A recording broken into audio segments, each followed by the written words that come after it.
भोपाल के बैरागढ़ में क्लर्क के घर ईओडब्ल्यू ने के बाद सियासत शुरू हो गई है। कांग्रेस ने बीजेपी से को बताया आरोपी क्लर्क का कनेक्शन।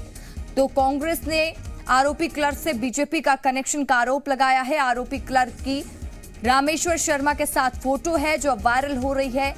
वहीं कांग्रेस ने आरोप लगाया कि अपराधियों को किसका संरक्षण मिल रहा है। वायरल फोटो से समझ सकते हैं कि हर अपराधी का कनेक्शन बीजेपी से क्यों जुड़ा जाता है। अब जिस प्रकार की फोटो वायरल हो रहा है, जिस प्रकार की निकटता सामने आ रही, इससे समझा जा सकता है कि अपराधियों को, भ्रष्टाचारियों को किसका संरक्षण है। हमेशा ऐसा होता है कि जिस भी भ्रष्टाचार का जो मामला आता है, कहीं ना कहीं उस भ्रष्टाचारी के साथ, उस अपराधी के साथ कहीं ना कहीं भाजपा के नेताओं की तस्वीरें सामने आती है, उनका संरक्षण सामने आता है। तो एक बड़ा सवाल सामने है। तो ऐसा लगता है कि शायद भाजपा सरकार के 18 वर्ष के कार्यकाल में भ्रष्टाचारी खूब फले फूले, उन्हें खूब संरक्षण मिला है। भोपाल से हमारे साथ जी मीडिया संवाददाता राहुल मिश्रा लाइव जुड़ चुके हैं। राहुल, ईओडब्ल्यू की छापेमारी कार्रवाई पर अब सियासत शुरू हो गई है। कांग्रेस ने कई तरीके के आरोप लगाए हैं बीजेपी पर। क्या मायने निकल कर आ रहे हैं कांग्रेस के इस बयान से? देखिए, ये कांग्रेस की तरफ से आरोप लगाया गया है और कांग्रेस ये आरोप लगा रही है क्योंकि एक फोटो को ट्वीट किया है खुद यहाँ पर कांग्रेस के जो प्रवक्ता हैं उनकी तरफ द्वारा ये ट्वीट किया गया है। उस फोटो में दिखाया जा रहा है कि जो जिसके यहाँ ईओडब्ल्यू का छापा पड़ रहा है वो रामेश्वर शर्मा जो पूर्व प्रोटेम स्पीकर हैं, उनके साथ उनकी फोटो वायरल हुआ है। तो इस बात को लेकर के यहाँ कांग्रेस के द्वारा इसको ट्वीट किया गया है। कांग्रेस उसके वहाँ पर आरोप लगा रही है कि यहाँ कहीं ना कहीं इनकी संलिप्तता पूरी तरीके से यदि देखा जाए तो बीजेपी के साथ में देखने को मिल रही है। लेकिन मैं पहले भी बता दे रहा हूँ, ये कांग्रेस की तरफ से आरोप लगाया गया क्योंकि कई बार एक होता है कि नेता यदि पब्लिक डोमेन में रहता है तो पब्लिक डोमेन में फोटोज सामने आते हैं, लेकिन इनके 3-4 फोटोज जो हैं ये प्रोटेम स्पीकर रामेश्वर शर्मा के साथ में यहाँ पर जो फोटोज़ हैं उनको यहाँ पर कांग्रेस के द्वारा ट्वीट किया गया है और कांग्रेस इसके ऊपर अब आरोप लगा रही है कि तमाम जितने कई एक ऐसे मामले सामने आते हैं जिनमें कि साफ देखने को मिलता है, चाहे वो अपराधी हो, चाहे इस तरीके का जिसके ऊपर भ्रष्टाचार का आरोप लगा हो, उन लोगों के ट्वीट्स जो हैं भाजपा के नेताओं के साथ में ट्वीट आते हैं या उनके साथ में उनके फोटोज आते हैं। इसी को लेकर के यहाँ पर इनका आरोप है और इसी पे को लेकर के यहाँ कहा सकता है कि एक पूरी सियासत अब शुरू हो गई है और कांग्रेस आरोप यहाँ पे लगा रही है कि जिसके ऊपर छापेमारी हो रही है उसकी कहीं ना कहीं संलिप्तता यहाँ पर देखने को भाजपा नेताओं के साथ में फोटो आई है और उसकी संलिप्तता यहाँ पर देखने को मिली है। जी राहुल, ये भी जानकारी दे दीजिए कि आरोपी क्लर्क के यहाँ ईओडब्ल्यू की छापेमार कार्रवाई जारी है। क्या कुछ दस्तावेज बरामद किए जा चुके हैं? इसको लेकर कोई अपडेट, कोई जानकारी मिल पा रही है?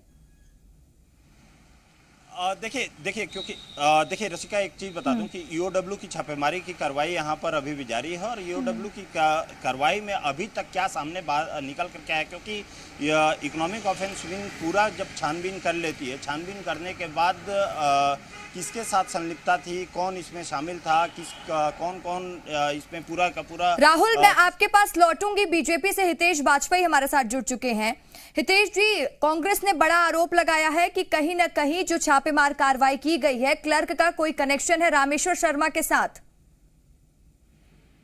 नहीं, मुझे लगता है कांग्रेस कंफ्यूज है क्योंकि ये वही लोग हैं, हमारे पास तो पूरी रिपोर्ट है, जिन्होंने कमलनाथ जी की सरकार के दौरान, आपको ध्यान हो, छापा पड़ा था तो जिसमें 13,000 करोड़ रुपए जब्त हुए थे जो सोनिया गांधी तक गए थे। तो तब भी इनका नाम आया था महोदय का, तो तब से ये एजेंसीज के आधार पे थे। तो अब चूंकि सबको मालूम है कि कमलनाथ जी के समय का भी पूरा निकल कर आएगा कि कैसे इकट्ठा करते थे हर विवाद से, तो नेचुरली कवर फायर देने के लिए इन्होंने बताना शुरू कर दिया कि ये तो इनके साथ है, उसके साथ है। बाकी हम लोग बहुत अच्छे से जानते हैं कि इनका नेटवर्क क्या है। इस सब के बावजूद हम इसको राजनीति में नहीं उलझाना चाहते हैं, ये जानते हुए कि भी इसके कांग्रेस के नेताओं से कैसे संबंध है। हमारा मूल उद्देश्य है कि प्रशासनिक भ्रष्टाचार समाप्त होना चाहिए। बिल्कुल, तो अगर आप यही कहना चाहते हैं कि किसी के साथ अगर फोटो वायरल हो जाती है तो जरूरी नहीं उसका कोई कनेक्शन हो, लेकिन कांग्रेस को तो आप लोगों पर आरोप है। आपने बोला कि कांग्रेस का कैसा कनेक्शन है हम भी जानते हैं, तो वो कैसा कनेक्शन की, किस कनेक्शन की आप बात कर रहे हैं? आपको ध्यान होगा, ईडी ने जब छापा मारा था तो कांग्रेस के जो ओएसडी थे मुख्यमंत्री के, उनके घर से सैकड़ों करोड़ों रुपए निकले थे, बरामद हुए थे। उसके बाद पूरे ईडी ने रिपोर्ट तैयार करी थी कि लगभग 18 विभागों द्वारा इस प्रकार विभाग से पैसा इकट्ठा किया जाता था और अहमद पटेल के माध्यम से वो सोनिया गांधी तक जाता था। इसकी पूरी जांच अभी भी चल रही, केस दर्ज है सारे। तो स्वाभाविक है कि ये जब विभाग का काम होता था तो उसमें चिकित्सा शिक्षा भी एक विभाग था, इसलिए हमको पूरी जानकारी है। यही लोग तो थे सब जो उनके कहने पर काम करते थे। पर इस सबसे महत्वपूर्ण बात यह है कि हम इस रैकेट को खत्म करें। तो जो खत्म कर रहा है रैकेट को वो ईमानदार है, और जो इस रैकेट का उपयोग करके पैसे इकट्ठा करके 10 जनपद तक बेचता था वो बेईमान है। ठीक है राहुल, हमारे साथ हितेश वाजपेयी जी जुड़े हुए हैं बीजेपी से। ओवर टू यू, आप सवाल करिए इनसे। देखिए हितेश जी, ये क्योंकि वायरल जो फोटो है, फोटो पे यहाँ पर सियासत ये लोग कर रहे हैं कि संलिप्तता, जो कांग्रेस आरोप लगा रही है कि संलिप्तता यहाँ पर सीधे तौर पे देखने को मिलती है। हालांकि ये फोटो प्रोटेम स्पीकर के साथ में ये फोटो दिया गया है, जो आपके रामेश्वर शर्मा हैं उनके साथ में ये फोटो दे करके और उसका हवाला करते हुए इन लोगों ने फोटो यहाँ पर जारी किया है और कह रहे हैं कि जितने जो अपराधी होते हैं, जो भी होते हैं, उनके कहीं ना कहीं उनके फोटोज हमेशा बीजेपी के नेताओं के साथ में सामने में आते हैं। नहीं, ऐसा फोटो तो कांग्रेस के नेताओं के साथ। दिग्विजय सिंह तो जरायम पेशा लोगों से जेल में मिलने जाते हैं। 307 के आरोपी के साथ जो उनका युवा मोर्चा का शायद जिलाध्यक्ष था, जिसने एक एसआई के ऊपर जानलेवा हमला किया था, उससे जेल में मिलने गए थे। मोरवाल जो इनका विधायक है, उनका बेटा तो रेप करके धमकियां दे रहा है, फरार रहा था, बड़ी मुश्किल से उसको साल भर बाद पकड़ा है। तो कांग्रेस तो पार्टी क्रिमिनल्स की है, वो क्या बात करेगी। तो हमारा ये मानना है कि ये देखिए, आप कवर फायर मत दीजिए इसको, लेकिन कांग्रेस नहीं मानेगी। क्यों? क्योंकि कांग्रेस चलती ही इस प्रकार के दल से, काले दल से चलने वाली पार्टी यदि दूसरों को शिक्षा देगी तो कैसे काम चलेगा। इसीलिए हम जिन सभी आरोपों को खारिज करते हैं, बेकार की बातें हैं, भ्रष्टाचार बहुत जरूरी है। हितेश जी, तो आप ये मानते हैं कि ये कवर फायर कांग्रेस की तरफ से किया जा रहा है, बचाने की कोशिश की जा रही है, या कवर फायर करने की कोशिश, अपना ठिकरा दूसरे के ऊपर फोड़ने की कोशिश की जा रही है? देखिए, बिल्कुल कवर फायर है। और मुझे तो राहुल जी ध्यान है, आप भी शायद यही थे जब छापे पड़े थे कमलनाथ जी के समय में, और कैसे 18 विभागों से ऑर्गेनाइज तरीके से पैसा इकट्ठा किया जा रहा था और इन्हीं बाबुओं का उपयोग किया जा रहा था। सबको टोल नाके दे दिए थे, एक वसूली करो, आपको सोनिया जी तक पैसा पहुंचाना है। हमारे यहाँ कोई ऐसा सिस्टम थोड़ी ना है साहब। हमारे यहाँ तो जो भ्रष्टाचार करेगा इन पर नजर नहीं, पकड़ लिया उठा के। तो जो पकड़ता है वो ईमानदार है, या जो वसूली करता है वो ईमानदार है कांग्रेस की तरह।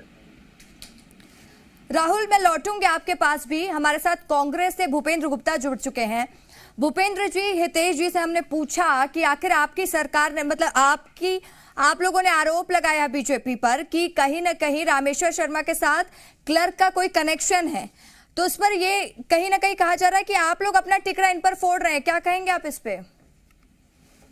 मैं समझा नहीं, क्या रामेश्वर शर्मा का क्या है? हेलो सर, कांग्रेस की तरफ से एक बयान आया है जिसमें ये कहा जा रहा है कि ईओडब्ल्यू की जो छापेमार कार्रवाई की जा रही है वो क्लर्क का कनेक्शन रामेश्वर शर्मा के साथ है और कहीं ना कहीं बदमाशों का कनेक्शन बीजेपी के साथ रहता है। और कनेक्शन बीजेपी के साथ है, इसमें शंकाएं क्या हैं? पूरे देश में बदमाशों के साथ इनके कनेक्शन है। इनके जो है लोग आसाम में जो है चकला घर चलाते पकड़े जा रहे हैं। इनके लोग जो है नेपाल में आतंकवादियों की फंडिंग करने के आरोप में पकड़े जा रहे हैं। मध्य प्रदेश में इनके लोग जो है आईएसआई से तनख्वाह लेते पकड़े जा रहे हैं। तो इसमें कोई सिद्ध करने की जरूरत है क्या? भारतीय जनता पार्टी का ट्रैक रिकॉर्ड देख लीजिए। आज अस्पतालों में आग लगी, 8 लोग मर गए, 6 मीटिंगें हो चुकी हैं फायर ऑडिट के नाम पर। आज जो है हाई कोर्ट को मध्य प्रदेश में जो है मेडिकल के जो कॉलेजेस हैं, नर्सिंग कॉलेजेस हैं, बंद करने के लिए हाई कोर्ट को आदेश देने पड़ रहे हैं। ये लूटखोरी चल रही है, बदमाशियां चल रही हैं और बयान दे रहे हैं बहुत ही पवित्र होने का। हरीशचंद्र जी के बाद इन्हीं लोगों का जो है जन्म हुआ है। ये जो समस्या है, इस समस्या को पूरे बड़े दृष्टिकोण से देखना चाहिए। आज इनके जो है गडकरी जी ने सलाह दी इंदौर में भाषण में, वो सुन लें भारतीय जनता पार्टी के लोग। जो नौकरशाही के भरोसे चलने वाले लोग जो है नेता नहीं होते हैं, नेताओं को आगे देखना पड़ता है। और इनकी सरकार देख लें, पूरी नौकरशाही के कब्जे में, मुट्ठी में है। आज कैसे आप बताइए कि जो है ये फर्जी मशरूम की तरह अस्पताल हुआ है, ये तो डॉक्टर हैं, ये खुद बताएंगे। एक एक कमरे में अस्पताल चल रहे हैं, सिर्फ कोरोना की लूट के लिए चले ये, और जनता को लूट लिया। इस पर जो है, इस पर इन्हें बयान देना चाहिए और इस पर इन्हें खुद बाहर सामने आना चाहिए, क्योंकि ये बाई प्रोफेशन डॉक्टर हैं। ये सलाह देना चाहिए इन्हें, अब इनकी सरकार को, कि साहब जो है इस तरह मशरूमिंग मत करिए, इस तरह जो है जन स्वास्थ्य से खिलवाड़ होगी, जनता मारी जाएगी। आज कितनी अकाल मौतें मध्य प्रदेश में हो रही हैं, और मध्य प्रदेश को इससे बाहर निकालना है तो ये जो है दमन कुचलना, बदमाशी करना, अपने जो है बेईमानों को बचाना, ये सब काम बंद करने पड़ेंगे सरकार को। ठीक है, आप दोनों का जुड़ने के लिए, तमाम बातचीत के लिए बहुत बहुत शुक्रिया, और राहुल आपका भी तमाम जानकारी के लिए बहुत बहुत शुक्रिया।